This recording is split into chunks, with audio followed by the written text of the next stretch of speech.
Picture this. Two of the wealthiest nations on Earth, once brothers in arms, now staring each other down across a geopolitical chessboard that stretches from the Red Sea to the Horn of Africa. In late December 2025, something unprecedented happened. Saudi Arabian fighter jets SSCR aimed across the Yemeni sky and dropped bombs on a weapons shipment. But here's the twist that sent shockwaves through diplomatic circles worldwide. Those weapons belong to the United Arab Emirates, Saudi Arabia's supposed ally and fellow Gulf superpower. Within hours, Riyadh issued a statement that would have been unthinkable just months earlier, accusing Abu Dhabi of highly dangerous behavior that threatened the kingdom's national security. The message was clear and chilling. The rules of engagement had changed. What followed was a cascade of events that has analysts, investors, and world leaders asking the same urgent question. Are we witnessing the prelude to conflict between two nations that together control a massive portion of the world oil supply and sit astride the most critical maritime choke points in global trade?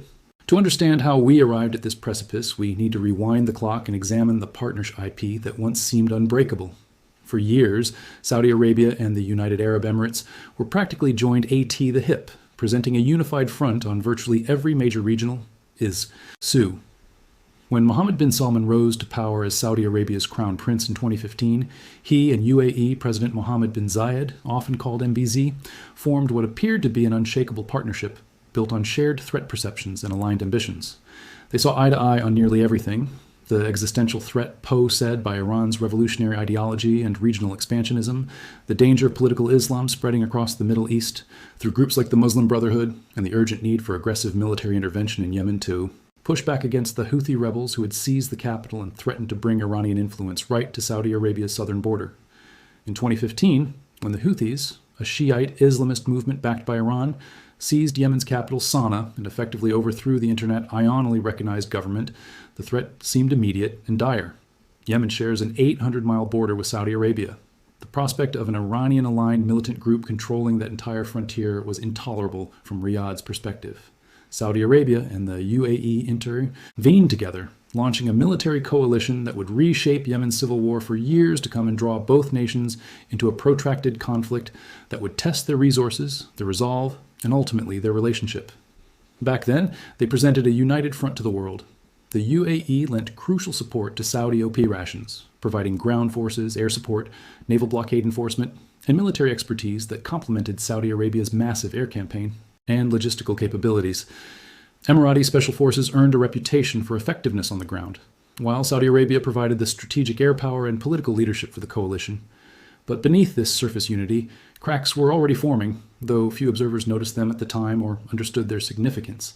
The two nations began pursuing different strategies in Yemen, men supporting different factions with competing agendas and divergent visions for the country's future. Saudi Arabia threw its weight behind Yemen's internationally recognized government, first under President Abdrabbu Mansur Hadi, and later under the Presidential Leadership Council, established in 2022 to unify various anti-Houthi factions under a single political framework. The kingdom's priority was straightforward and driven by hard security calculations: maintain Yemen's territorial unity and prevent the emergence of hostile forces or failed state chaos along its southern border. A unified, stable Yemen, however imperfect and however long it took to achieve, served Saudi security interests far better than a fractured patchwork of competing militias, separatist movements, and ungoverned spaces where terrorist groups could flourish and Iranian proxies could operate with impunity. The UAE, however, took a fundamentally different path that would eventually put it on a collision course with its Saudi partner. Abu Dhabi began channeling support to the Southern Transitional Council, a separatist organization founded in 2017 with the explicit goal of restoring an independent South Yemen state that had existed before unification with North Yemen in 1990. The STC's ideology combined secessionism with fierce opposition to Islamist movements of all stripes, making it an attractive partner for the UAE, which has long prioritized countering political Islam across the region as a core national security interest.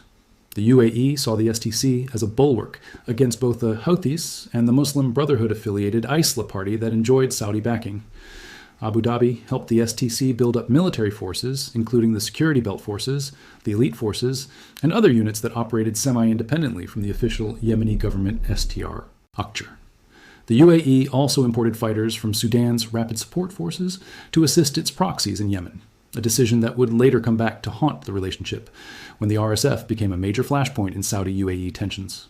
For years, these fundamentally diverging strategies coexisted through careful diplomatic management, behind-the-scenes coordination, and a mutual understanding that maintaining the appearance of Gulf unity served everyone's interests.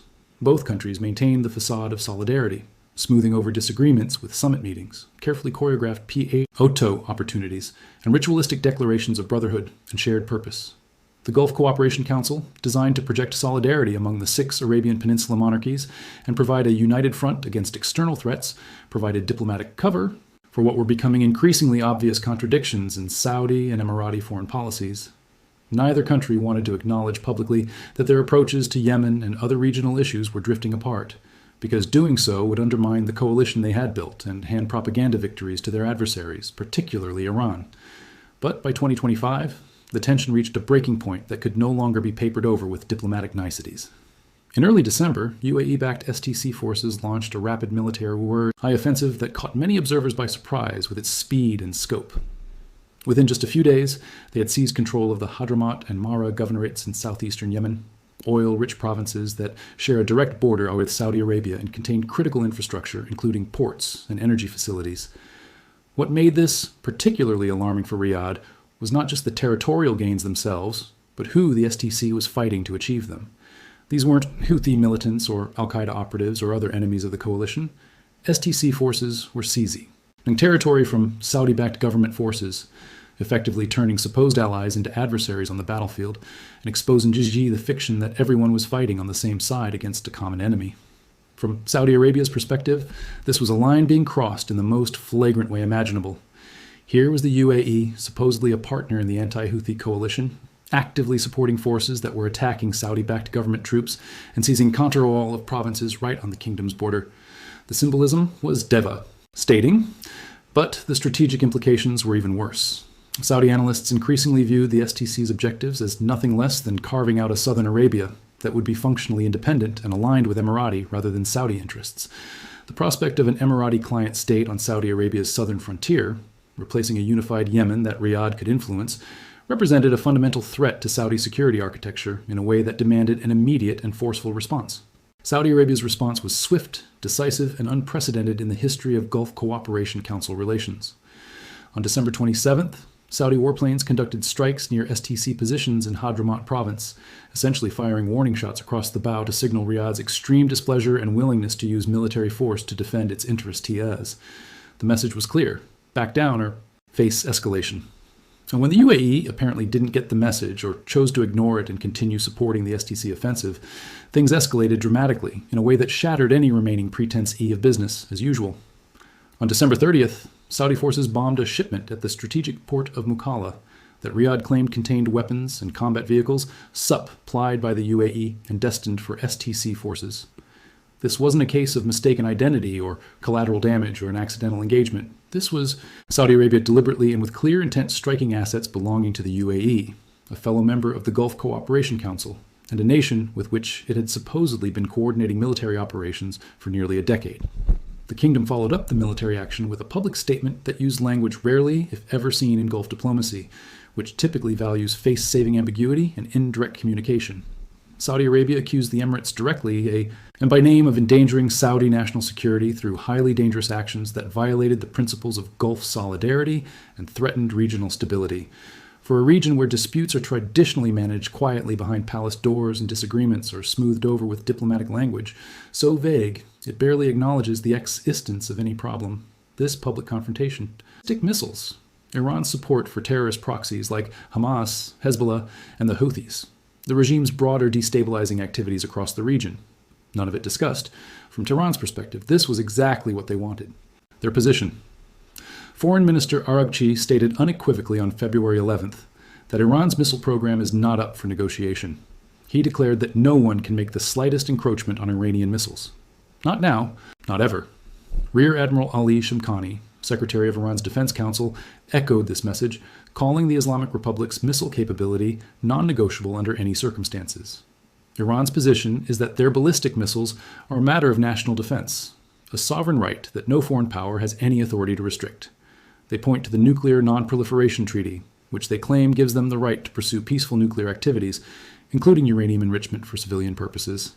And they absolutely refuse to allow any discussion of their missile program to be bundled into nuclear negotiations.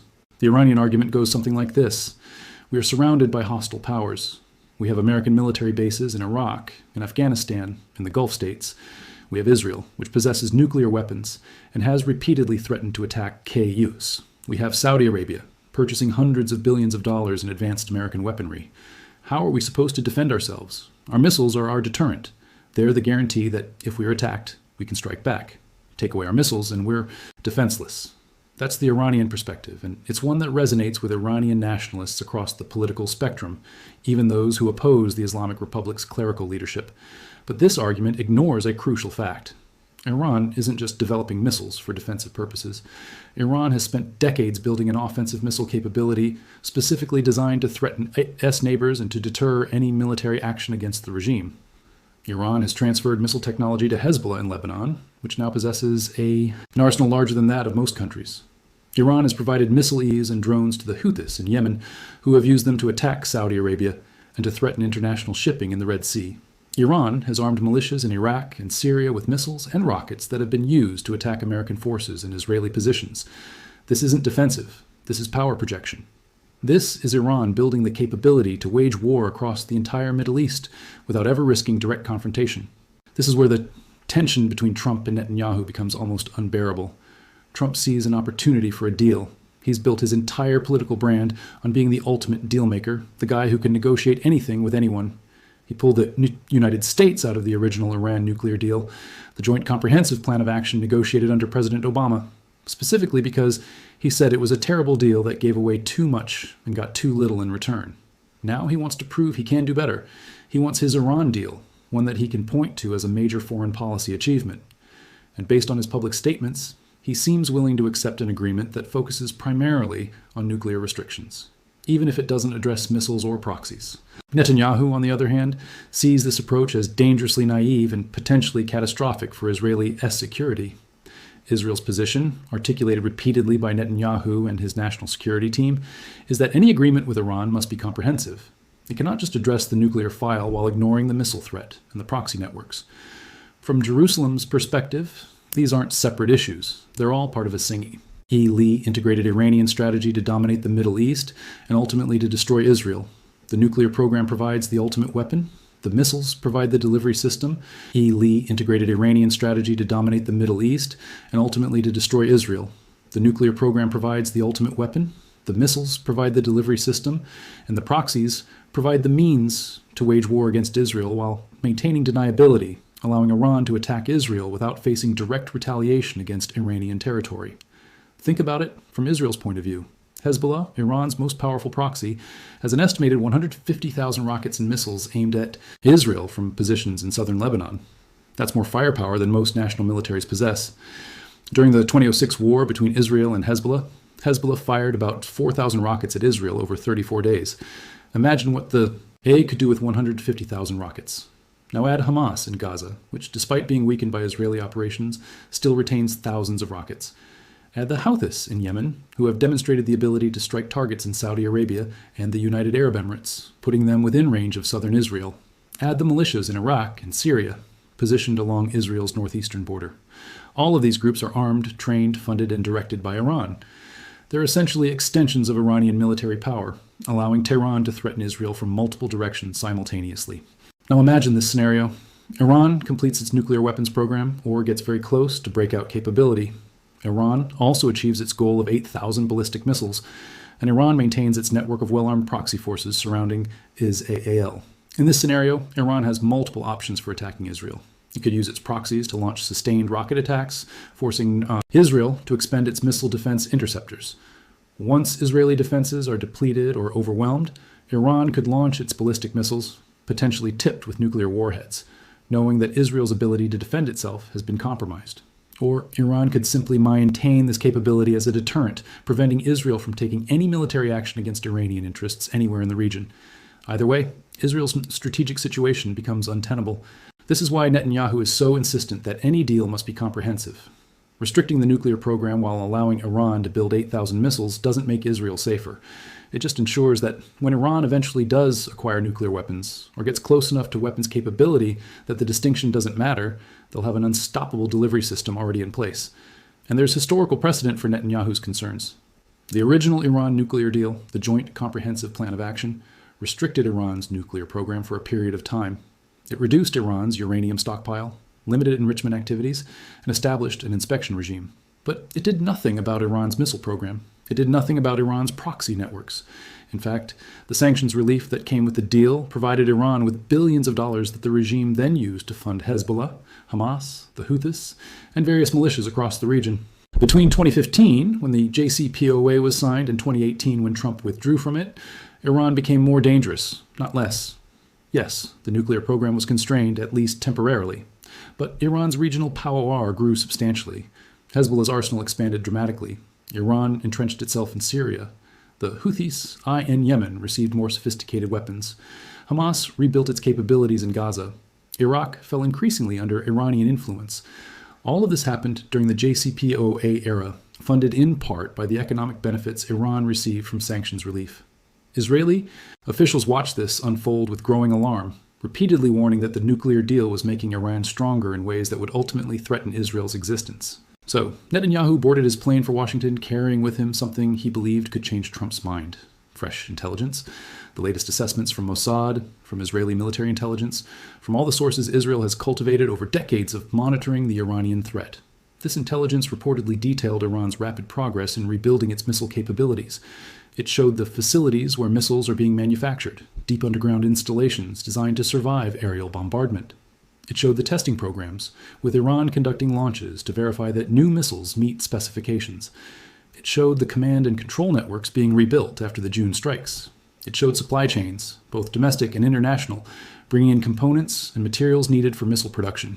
Israeli intelligence agencies are among the best in the world. Indeed, their focus on Iran is intense.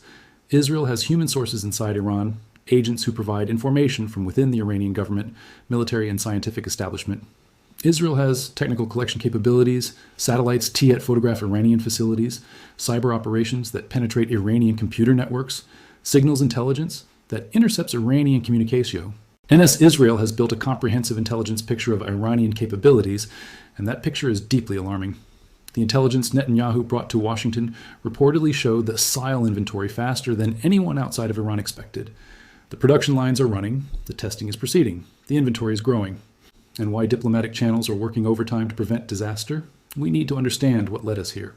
Because the story behind this threat is far more complex and far more horrifying than most people realize. It's a story written in the blood of thousands of Iranian citizens whose only crime was demanding a better life. It's a story of economic collapse, brutal repression, and a regime fighting for its very survival. And it's a story that could determine whether the Middle East plunges into chaos or steps back from the brink. Let's rewind to December 28, 2025. In Tehran's historic Bazaar district, shopkeepers began closing their stalls in protest. The Iranian rial, the country's currency, had collapsed to unprecedented lows. Inflation was crushing ordinary Iranians. People couldn't afford basic necessities. Energy blackouts were routine. Water shortages plagued cities across the nation. The Islamic Republic, despite sitting on some of the world's largest oil and gas reserves, couldn't keep the lights on or provide clean drinking water to its citizens. The anger that had been simmering for years was about to boil over. What started as economic protest by merchants quickly transformed into something far more significant. By New Year's Day, 2026, demonstrations had spread like wildfire across Iran. From the Kurdish regions in the west to the oil-rich provinces in the south, from Mashhad in the northeast to the capital Tehran, millions of Iranians poured into the streets.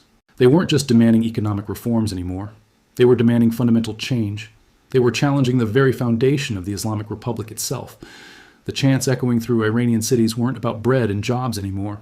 They were shouting death to the dictator, referring directly to Supreme Leader Khamenei. They were calling for the return of the monarchy, waving the old lion and sun flag of pre-revolutionary Iran. Young and old, men and women, students and workers, they marched together demanding freedom, demanding dignity, demanding an end to 47 years of theocratic rule. And the response from the Iranian regime was swift, systematic, and absolutely devastating. What happened next represents one of the darkest chapters in Iran's modern history, a massacre carried out under the cover of a near-total internet blackout that cut Iran off from the world for weeks. The numbers are staggering, and they're still being verified as information continues to trickle out from behind Iran's digital Iron Curtain. According to the Iranian government's own admission, 3,117 people died during the crackdown. They claim 2,427 were civilians and security forces, labeling the rest as terrorists. But independent human rights organizations tell a radically different story. The US-based human rights activists news agency, known as Hrana, which has built a reputation for accuracy through its network of activists inside Iran, has documented over 6,000 confirmed deaths as of late January, with more than 17,000 additional cases still under investigation. But even these numbers might be just the tip of the iceberg. Time magazine and The Guardian, working with networks of medical professionals inside Iran, reported something absolutely chilling. Based on data from a network of over 80 doctors and nurses across 12 of Iran's 31 provinces, they estimated that the actual death toll could exceed 30,000 people. 30,000 in just over 1 month. Let that sink in for a moment. Multiple medical sources told these journalists that less than 10% of deaths were being officially registered by authorities. Hospitals were overwhelmed. Morgues ran out of space. In the Karzak district south of Tehran, verified video footage showed a makeshift morgue set up in an outbuilding. Investigators analyzing the footage counted at least 105 distinct body bags. Families wandered through, desperately trying to identify their loved ones among the dead.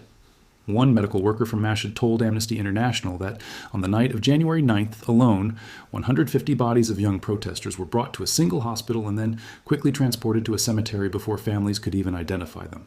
Another doctor, risking their life to get information out, reported treating patients with gunshot wounds throughout the city, describing how security forces were using military-grade rifles and shooting protesters from rooftops and bridges. The nature of the violence was systematic and calculated. This wasn't crowd control gone wrong. According to Amnesty International and Human Rights Watch, who conducted detailed investigations despite the internet blackout, Iranian security forces, including the Islamic Revolutionary Guard Corps and police, deliberately used lethal force against largely peaceful demonstrators. They fired rifles directly at crowds. They used shotguns loaded with metal pellets, many aimed at protesters' faces, causing horrific injuries. One doctor reported that Farabi Eye Hospital in Tehran alone treated 1,000 people for eye injuries in December, suggesting hundreds may have been permanently blinded. Verified video evidence showed security forces positioned on rooftops and footbridges, firing down on fleeing protesters. Eyewitnesses described seeing people shot in the back as they ran away. Medical workers reported that wounded protesters were being finished off, both on the streets and even in hospitals.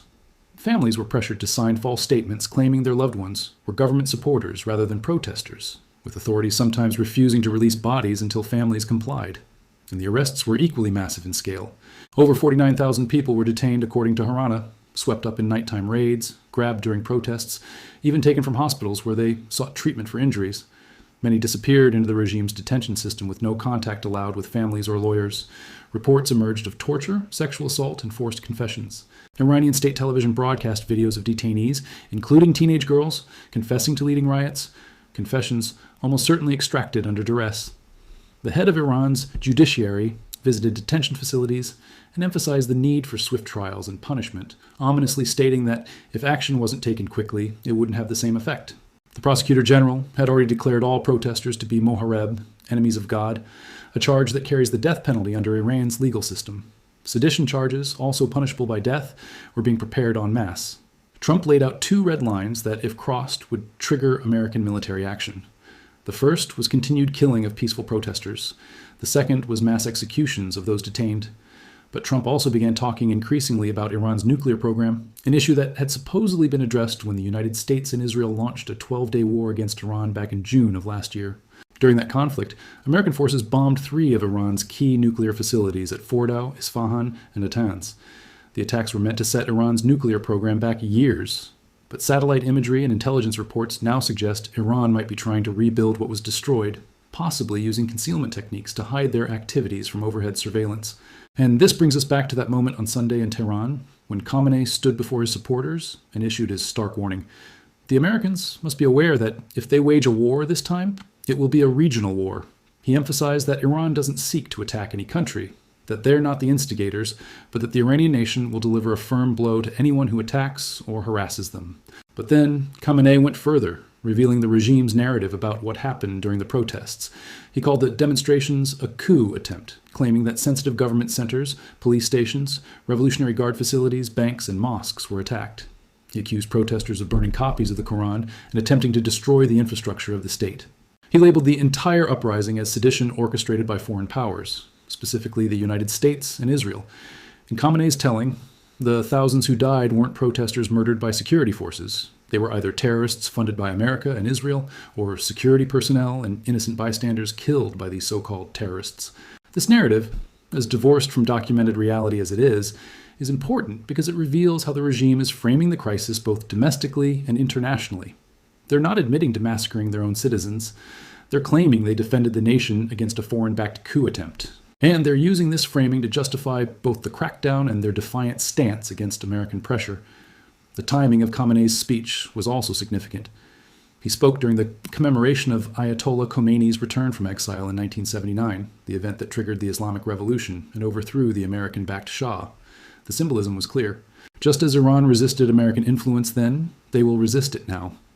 Khamenei specifically accused the United States of wanting to seize Iran's vast oil and natural gas resources, saying America wants to devour Iran just as they controlled it before the revolution. But while Khamenei was issuing threats, Iran was also making shows of military force. On Sunday and Monday, Iranian forces conducted live fire drills in the Strait of Hormuz, the narrow waterway through which 1/5 of the world's traded oil passes. This wasn't subtle. It was a direct message. If conflict comes, Iran can strike at one of the world's most critical economic choke points. The U.S. Central Command issued warnings to Iran not to threaten American warships or disrupt commercial traffic, but the drills proceeded anyway, described a massive armada heading to Iran, ready to act with speed and violence if necessary. The next attack would be far worse than what they experienced in June. Yet simultaneously, both sides were signaling potential openness to negotiations. Trump stated that Iran was seriously talking to the U.S., that they were negotiating. Ali Larijani, the secretary of Iran's Supreme National Security Council, wrote on social media that structural arrangements for negotiations were progressing, contradicting years of Khamenei's public insistence that Iran would never negotiate directly with the United States. Iranian Foreign Minister Abbas Araghchi said Iran was ready for fair talks, but not under the shadow of threats, a seemingly impossible condition given the current circumstances. So what's really happening here? Are we on the brink of war or on the verge of negotiations? The answer appears to be both simultaneously. This is brinkmanship at its most dangerous. Both sides are demonstrating military capability and resolve while keeping diplomatic channels barely open. It's a game of chicken with enormously high stakes. According to reporting from multiple sources, the Trump administration has presented Iran with 3 core demands. First, to release bodies until families complied. And the arrests were equally massive in scale. Over 49,000 people were detained according to Harana, swept up in nighttime raids, grabbed during protests, even taken from hospitals where they sought treatment for injuries. Many disappeared into the regime's detention system with no contact allowed with families or lawyers. Reports emerged of torture, sexual assault, and forced confessions. Iranian state television broadcast videos of detainees, including teenage girls, confessing to leading riots, confessions almost certainly extracted under duress. The head of Iran's judiciary visited detention facilities and emphasized the need for swift trials and punishment, ominously stating that if action wasn't taken quickly, it wouldn't have the same effect. The prosecutor general had already declared all protesters to be mohareb, enemies of God, a charge that carries the death penalty under Iran's legal system. Sedition charges, also punishable by death, were being prepared en masse. Trump laid out 2 red lines that, if crossed, would trigger American military action. The first was continued killing of peaceful protesters. The second was mass executions of those detained. But Trump also began talking increasingly about Iran's nuclear program, an issue that had supposedly been addressed when the United States and Israel launched a 12-day war against Iran back in June of last year. During that conflict, American forces bombed 3 of Iran's key nuclear facilities at Fordow, Isfahan, and Natanz. The attacks were meant to set Iran's nuclear program back years. But satellite imagery and intelligence reports now suggest Iran might be trying to rebuild what was destroyed, possibly using concealment techniques to hide their activities from overhead surveillance. And this brings us back to that moment on Sunday in Tehran, when Khamenei stood before his supporters and issued his stark warning. The Americans must be aware that if they wage a war this time, it will be a regional war.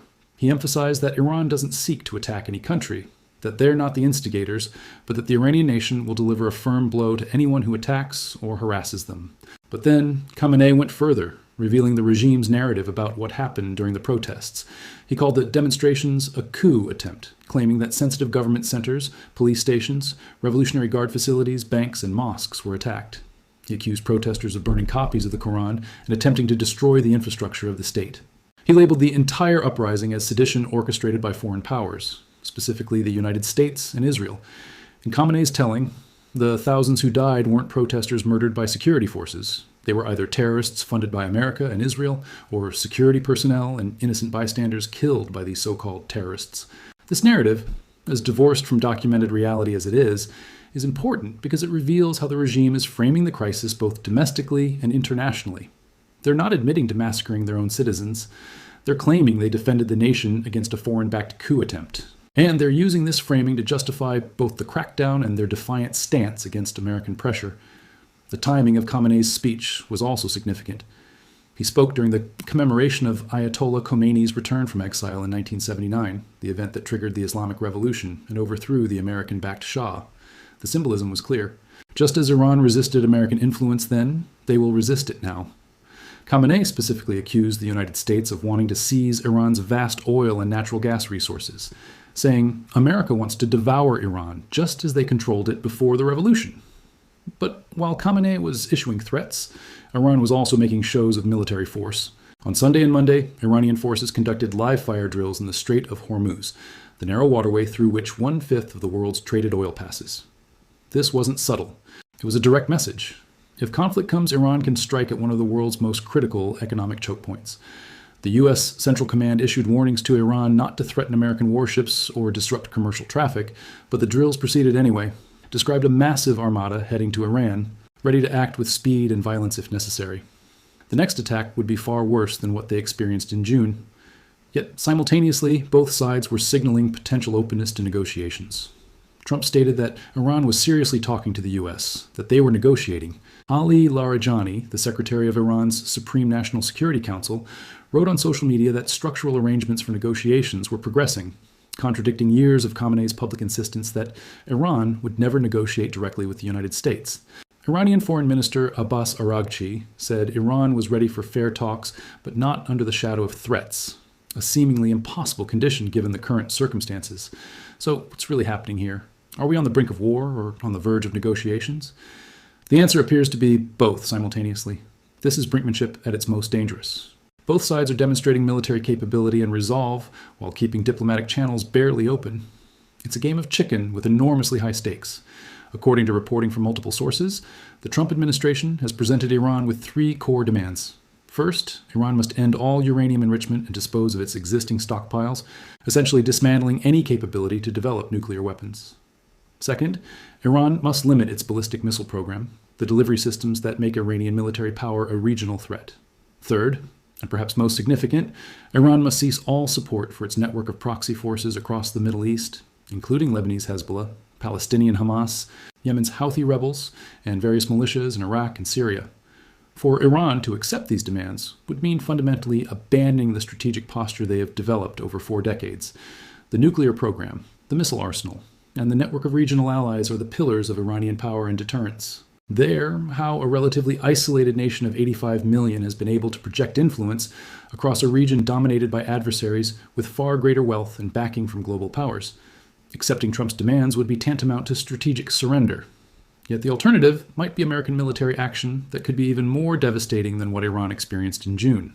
This is where the calculation becomes truly complex and truly dangerous. The Iranian regime just brutally suppressed the largest uprising since 1979. They've reasserted control through sheer force. Tens of thousands are in detention. The streets are quiet, though reports suggest some forms of resistance continue, with people dancing at funerals of massacre victims as acts of defiance. The regime knows it's vulnerable. The economic situation that sparked the protests hasn't improved. If anything, the international outrage over the massacre and new sanctions being imposed will make things worse. The Iranian people aren't going to suddenly forget what happened. The grievances that drove millions into the streets haven't been addressed. They've been suppressed. And suppression isn't the same as resolution. At the same time, the regime has demonstrated its willingness to use absolutely any level of force to maintain power. They've crossed lines that would have been unthinkable, even by the standards of previous crackdowns. They've shown they will kill thousands, tens of thousands if necessary, to survive.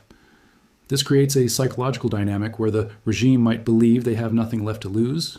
If they're already international pariahs, if they've already committed to whatever it takes to stay in power, then what additional deterrent does American military force provide? Conversely, they might calculate that they've just narrowly survived an existential threat from internal uprising and can't afford to also face American military strikes that could trigger a new round of instability. For the Trump administration, the calculation is equally fraught. Trump has repeatedly stated his desire to avoid foreign military entanglements, to focus American resources at home rather than in Middle Eastern conflicts.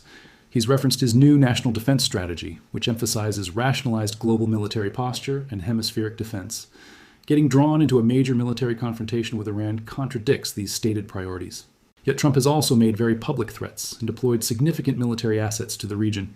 If Iran crosses his red lines, particularly by executing large numbers of detained protesters, backing down could be seen as weakness. Trump's political brand is built partly on projecting strength and following through on threats.